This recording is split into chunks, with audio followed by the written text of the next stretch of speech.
Bene data muteze amatwi iyi channel yacu ya True Fellowship Foundation, nongeye kubasuhuza kugira amahoro ya Kristo. Ubushize twavuze ko tugiye kuganira ku ntego cyangwa se insanganyamatsiko ivuga ngo icy'agakiza atari cyo cyangwa se icyo gukizwa atari cyo. Ndagira ngo uyu munsi dukomeze n'insanganyamatsiko yacu tugira ibyo tuganiraho. Twavuze ko tuzifashisha ibyanditswe byadusanga muri Matayo 7 umurongo wa 21 kugeza 23 ndetse n'ubutumwa bwiza uko bwanditswe na Yohana ibice 3 umurongo wa 16 kugeza kuri 19, no mu rwandiko rw'ibyakozwe n'intumwa ibice 4 umurongo wa 11 kugeza 12. Dusome Matayo 7 umurongo wa 21. Umuntu wese umbwira ati mwami mwami, si uzinjira mu bwami bwo mu ijuru keretse ukora ibyo data wo mu ijuru ashaka. Benshi bazambaza kuri uwo munsi bati mwami mwami, titwanuraga mu izina ryawe, titwirukanaga abadayimoni mu izina ryawe, titwakoraga ibitangaza byinshi mu izina ryawe? Nibwo nzaberurira nti sinigeze kubamenya,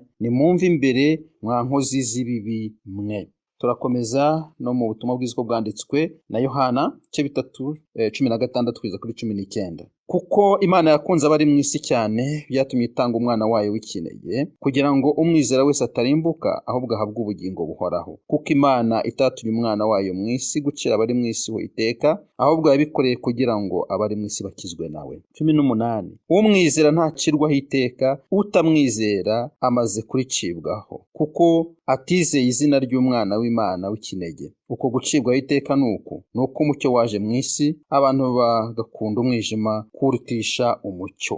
Byanditswe yera dusoma nanone mu byakozwe n'intumwa bice 4 umurongo wa 11 kugeza kuri 12. Yesu niwe buye ryahinyuwe namwe abubatsi, kandi ryahindutse rikomeza imfuruka, kandi nta wundi agakiza kabonerwamo, kuko ari nta rindi zina munsi y'ijuru ryahawe abantu dukwiriye gukirizwamo.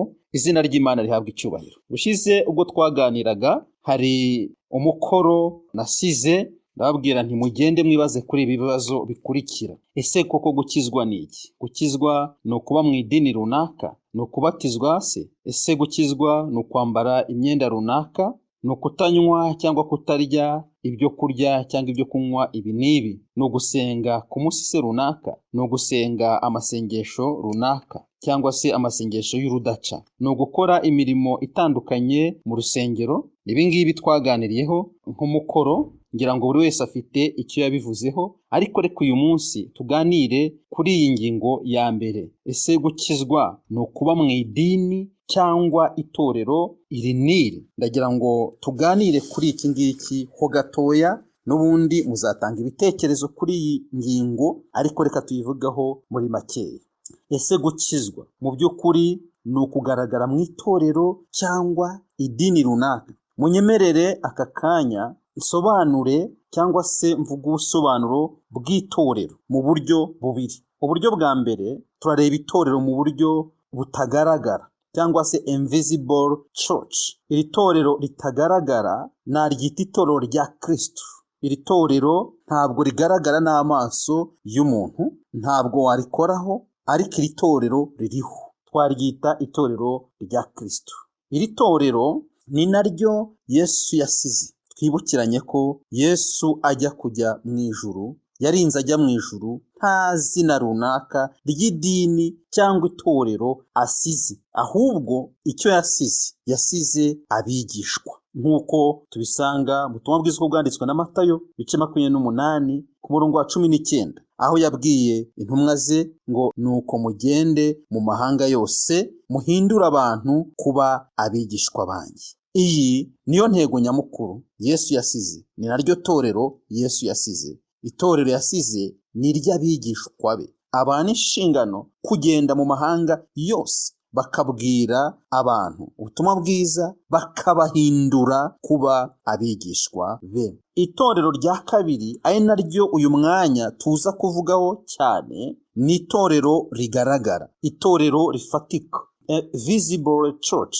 Iri torero rigaragara cyangwa iri torero rifatika ni itorero naryita ishyirahamwe cyangwa se association. Mu yandi magambo dushobora kuryita local church, ishyirahamwe, association cyangwa se umuryango w'abantu runaka bahuriye hamwe Icyakora uyu muryango cyangwa ishyirahamwe rishingiye ku myizerere. Ni ishyirahamwe cyangwa se umuryango ushingiye ku myemerere cyangwa se imyizerere. Iri ni ryo torero ryo mu buryo bw'umubiri rigaragara, rifatika, kuko tubona aho ryubatse, tukabona urusengero, tukabona inyubako. Iri ni ryo torero ryo mu buryo bw'umubiri. Rero mu nyemerere uyu munsi turavuga kuri iri torero ryo mu buryo bw'umubiri, iri torero rigaragara, iri torero tubona n'amaso. Iri torero tubona n'amaso turarivugaho gakeya cyane. Ubutaha tuzavuga kuri rya torero ritagaragara n'amaso, invisible church. Iri torero rigaragara n'amaso rero, nk'uko nabivuze ko ari umuryango cyangwa association cyangwa se ishyirahamwe rishingiye ku myizerere, rishingiye ku myemerere, riri mu bihugu byose. Munyemere gato mvuge ku mateka, ntabwo nza kwinjira muri teolojiya cyane, ariko ndasa n'uvuga amwe mu mashyirahamwe yatangiye kubaho kuva aya masosiyasiyo cyangwa se imiryango yatangira kubaho. Reke duhere kuri Roman Catholic Church cyangwa se Gatolika y'i Roma. Turaza kuza nanone kuri Eastern Orthodox Church. Iri naryo ni irindi torero. Nyuma yaho turabona amatorero ya Protestant cyangwa se Protestantism, abaporoso. Aba bafite amashyirahamwe menshi cyane abarizwa ahangaha. Kandi buri association, buri shyirahamwe rifite uko ryashinzwe, uwarishinze n'igihe ryashingiwe ndetse n'intego nyamukuru rigenderaho. Rero aba Protestant nk'uko namaze kubavuga barimo ibice byinshi. Turabonamo abaruteri cyangwa se Lutheran Church, tukabonamo Aba-Anglikani, Anglican Church, tukabonamo Ababatista, Baptist Church. Nyuma hari indi association cyangwa se undi muryango w'abita Anabaptist Churches. Ni umuryango nawo ugizwe n'amashyirahamwe atandukanye. Twabonamo nka Amish Church. Iri ni itorero naryo ryavutse ryagaragaza ko itorero ryo hambere ryangiritse. Itorero ryo hambere ryabaye corrupt, hanyuma iri rikavyuka rigamije ukuri cyangwa se rigamije kugaragaza ubutungane no kuba rigaragaza ko ryamaze gutandukana n'isi, ryavuye mu isi. Sinza kuvuga ku miterere ya buri ryose, nuko nari mvuze akangaka. Reka noneho tugaruke harandi masosiyasiyo menshi. Twavuga nka Abamenonite, nabo ni ishyirahamwe rigizwe n'amatorero atandukanye. Twagaruka nko kubo twita Quakers cyangwa se Religious Society of Friends, cyangwa se ab'inshuti, naryo ni rimwe muri aya matorero turimo turavugaho ya mbere yo muri iki gihe cya mbere. Twavuga nka Methodists, nka Restoration cyangwa se icyo twita Restorationism Church, ariko agamije to restore, nko kuzahura cyangwa gushyira mu buryo ibintu runaka wenda bitari bitunganye. Aya matorero nayo ni amatorero menshi, na association igizwe n'amatorero cyangwa se n'amaroko churches atandukanye. Nyuma twavuga nka Abadiventiste b'umunsi wa karindwi. Nyuma tukaza ku yindi muvoma yo twita ngo muvoma y'abera mu bihe bya nyuma. Tukavuga nka Iglesia ni Cristo cyangwa se Church of Jesus Christ. Aya matorero cyangwa se imiryango yose ni imwe mu miryango ya mbere na mbere yabayeho hagati y'ikinyejana cya 15 n'ikinyejana cya 16. Ni muvoma nyinshi cyane zabayeho. Nyuma kugira ngo hari tuze kumva ikigamijwe, reka tugaruke nko mu Rwanda. Uko izi muvoma zabayeho niko zagiye zirwana urugamba rwo kugenda zaguka mu bihugu bitandukanye bigize isi yose. Reka rero twizire iwacu mu Rwanda.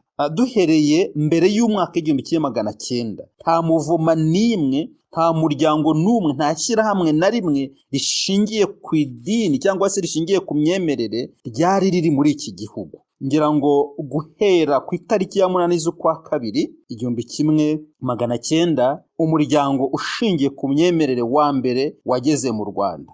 Ngira ngo ni Eglise Catholique cyangwa se Roman Catholic Church. Niho paruwasi zitandukanye cyangwa se mission zatangiye gushingwa nk'Isave ndetse n'ahandi, sinshaka kwinjira muri ibyo bintu. Mu 1907, imyaka 7 nyuma gato, niho amatorero y'Abaprotestanti nayo yatangiye kwinjira muri iki gihugu cyacu mu Rwagasabo, kuko muri uyu mwaka 1907 nyine niho Eglise Presbyterienne yinjiye mu Rwanda.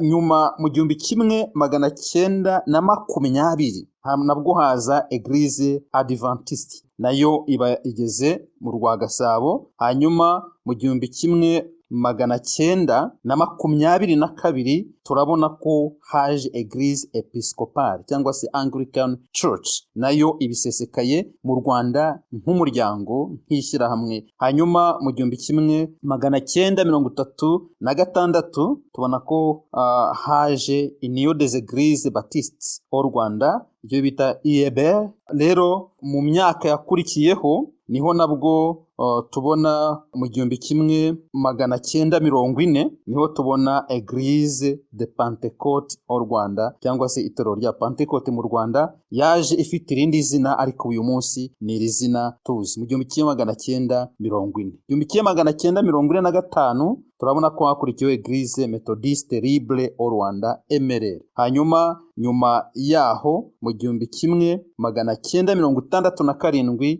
hakurikiyeho Association des Églises Baptistes au Rwanda AEBR, ifite origine muri Amerika.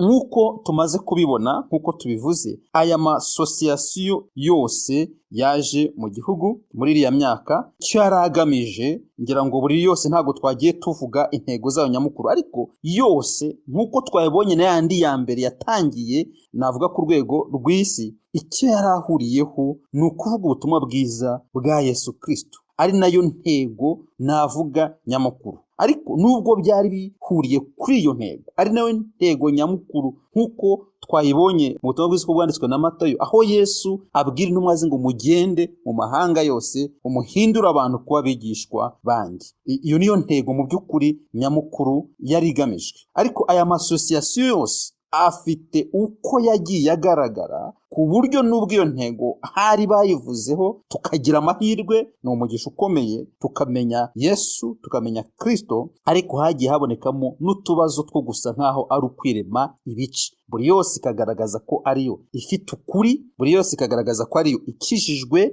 ndetse ko umumambure runaka muri asosiyasiyo runaka ari ufite agakiza, ari ufite ubugingo. Ngira ngo ibi ngibi byatumye habonekaho n'ikimeze nk'ishyari ku yandi ma eglise, kuko guhera mu 1937 nta yindi eglise yongeye kuza mu Rwanda, kandi si uko ama eglise atarahari, ahubwo ama eglise imwe yajyaga kuza yasigwaga icyasha, bariya ntibakorana n'Imana, bariya n'inyigisho z'ubuyobe bazanye ndetse n'ibindi. Kandi ibyo byose uko ayo ngaya yagombaga kwinjira, ni nako n'andi ma eglise yinjiye. Uyu mwanya rero ntabwo nshaka gutinda kuri aya mateka cyane, kuko nta n'icyaza kudufasha cyane, ariko nanone araza kuduha nk'urufunguzo rwo kugira ngo dusobanukirwe iriya ntego yacu. Ese koko mu by'ukuri kuba umumambure muri eglise runaka, kuba umumambure mu itorero runaka, ese byaduhesha kubona ubugingo? Byatuhesha kuba dukijijwe cyangwa dufite agakiza? Munyemerere dusome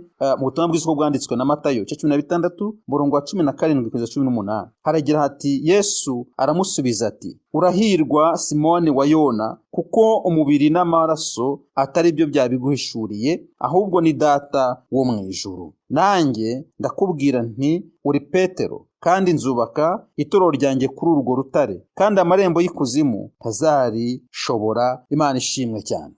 Shuti muduteze amatwi, ahangaha ni hahandi Yesu yarabajije abigishwa ati, ariko ubundi mwumva bavuga ko ndinde? Bamubwira bimwe mu byiyumviro abantu bagira kuri we. Bamwe baturi Eliya, abandi baturi wa muhanuzi, abandi mbese ntibamusobanukirwa mu yandi magambo. Ariko noneho arabaza ati, mwebwe se muvuga ko ninde? Bose barabiyoberwa. Ariko Petero ayobowe n'umwuka w'Imana aramubwira ati, uri Kristo, umwana w'Imana ihoraho.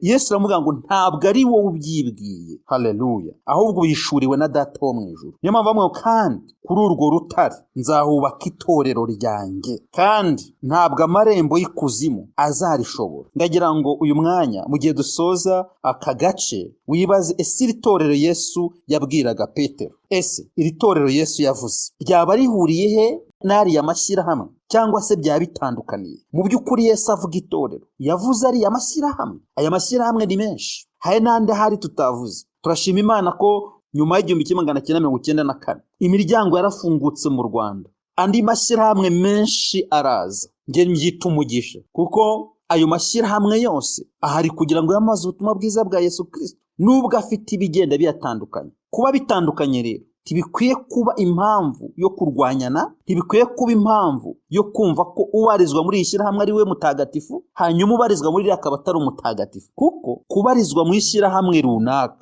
ntabwo ari ko gukizwa, kubarizwa mu itorero runaka ntabwo ari ko gukizwa, ahubwo gukizwa, gukiranuka, agakiza tuzabireba mu kandi gace gakurikiyeho. Reka nsoze mbasabira umugisha, Imana ikomeze kubana namwe. Ubutaha noneho tuzavuga ku itorero ritagaragara, itorero ryo mu buryo bw'umwuka, invisible church. Imana ibahe umugisha, murakoze.